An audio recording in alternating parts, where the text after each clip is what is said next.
1 Corinthians 6 addresses several key issues within the church at Corinth, including lawsuits among believers, moral purity, and the importance of honoring God with one's body. 1. Don't take fellow believers to court, verses 1 to 11. As a believer, don't take you fellow believer to secular. Courts instead resolve issues within the church. Reasoned believers will one day judge the world and even angels, so they should be capable of handling minor disputes. It is better to suffer loss than to damage your reputation by fighting in court. 2. Live holy life, verses 12 to 20. Don't engage in, because your bodies now belong to God.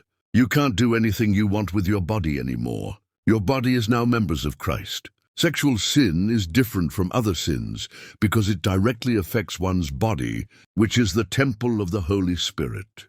So glorify God with your body. Recognize that it is bought with a price, the sacrifice of Jesus. Key lessons from 1 Corinthians 6. Christians should handle disputes with wisdom and seek resolution within the church. Believers should avoid unrighteous living, including sexual sin, greed, and dishonesty. Our bodies belong to God, and we must honor Him with how we live.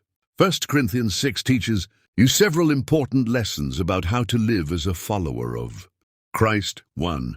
Handle disputes wisely. Instead of taking fellow believers to court, seek peace and resolution within the church. Sometimes it's better to suffer loss than to damage your testimony as a Christian. Application. Learn to resolve conflicts with wisdom, patience, and a heart for unity rather than revenge. Avoid unrighteous living.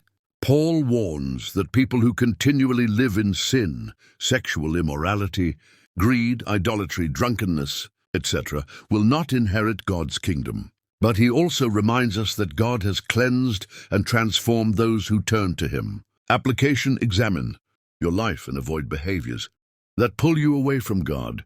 If you struggle with sin, remember that God's grace can change you. Your body belongs to God. Your body is a temple of the Holy Spirit. It's not meant for sin, but for honoring God. Sexual sin is unique because it affects both your body and soul. Application. Make choices that honor God with your body, from what you eat and drink to your relationships and actions. You were bought at a price. Jesus paid for you with His life, so your life is no longer just your own. You are called to live for Him, not just for yourself. Application. Let your daily decisions reflect gratitude for Christ's sacrifice. Seek to glorify Him in everything you do.